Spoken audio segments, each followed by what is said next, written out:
Okay, hello, welcome back to a new lecture, Combined Indexing.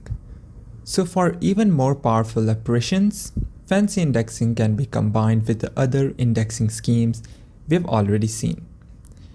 Now let's print X. We have this. Now we can combine fancy and simple indices like this. X 2 2 0 1. Now we have inside the square brackets, we will put this value inside the square bracket as well. Now we can also combine fancy indexing with slicing. Let's move on to that. Okay. It will be X 1 colon. Now let's move on to 2 0 1. Oops, I guess we made a mistake over here. Now if we have forgotten to put the comma, okay, now and we can combine fancy indexing with masking. Now let's move on to making a new variable. Mask is equals to np.array. We have 1 0 1 0 1 0 1 0. Now let's de-type that to bool. Oops, sorry. Oops, why we are getting that? I guess we have mistakenly put the bracket over here, which we are not allowed. Okay, now X row, it will be colon. It will be np.new axis.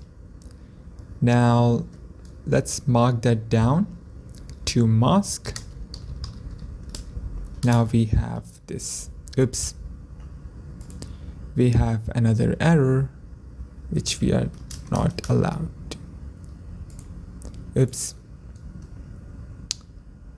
I guess we have forgotten to put here. Now all of these indexing options combined led to a very flexible set of operations for accessing and modifying array values. Now let's discuss an example. We'll go down to the heading. We'll write example. Now we will discuss selecting random points.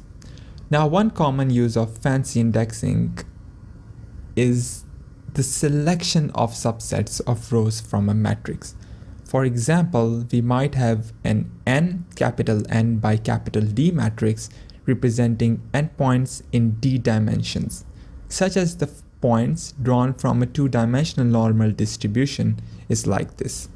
So we have mean variable. Now let's move on to 0 0. We have a new variable of COV, which is covariance 1 2. Now we have 2 5.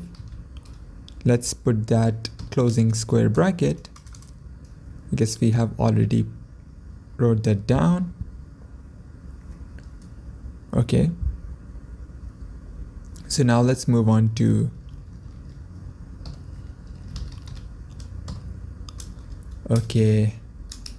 X is equals to rand dot multivariate.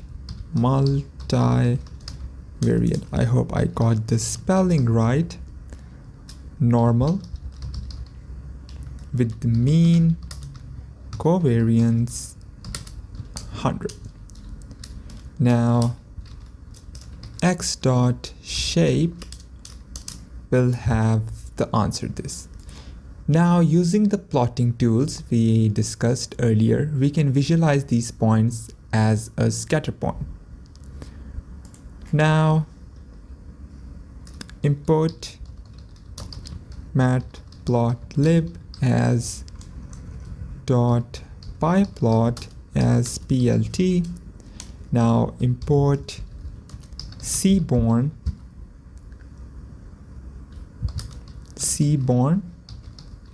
dot set.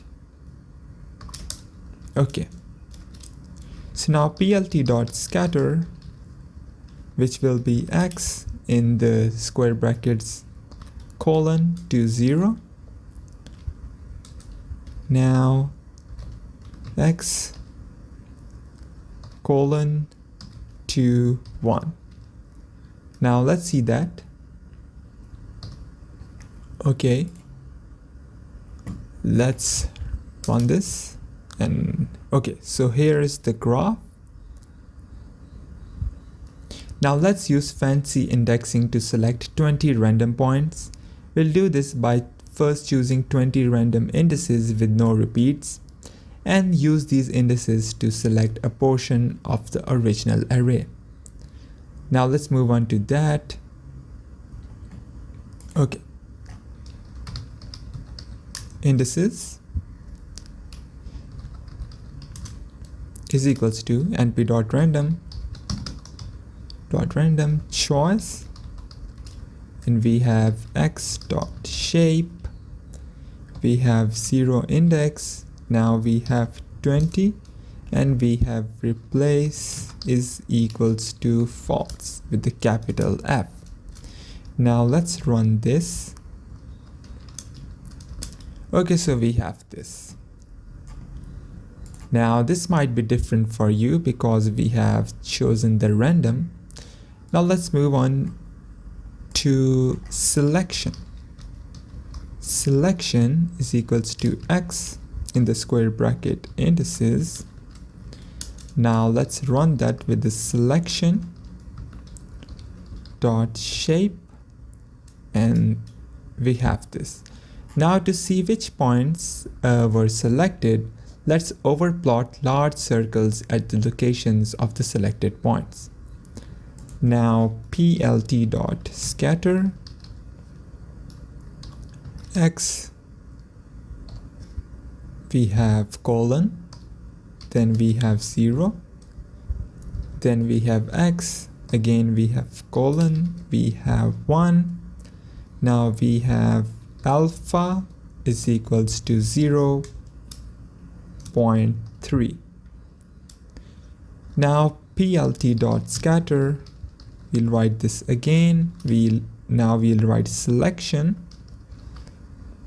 Now we'll write to 0, then selection to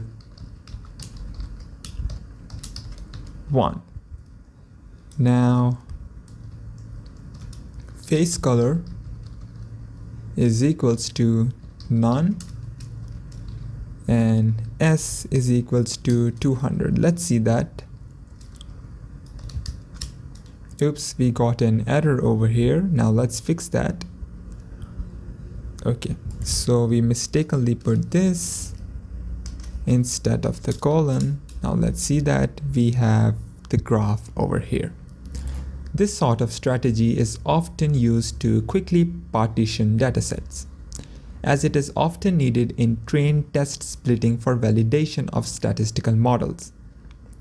We'll see this later on hyperparameters and model validation, and in sampling approaches to answering statistical questions. Now let's move on to the next lecture.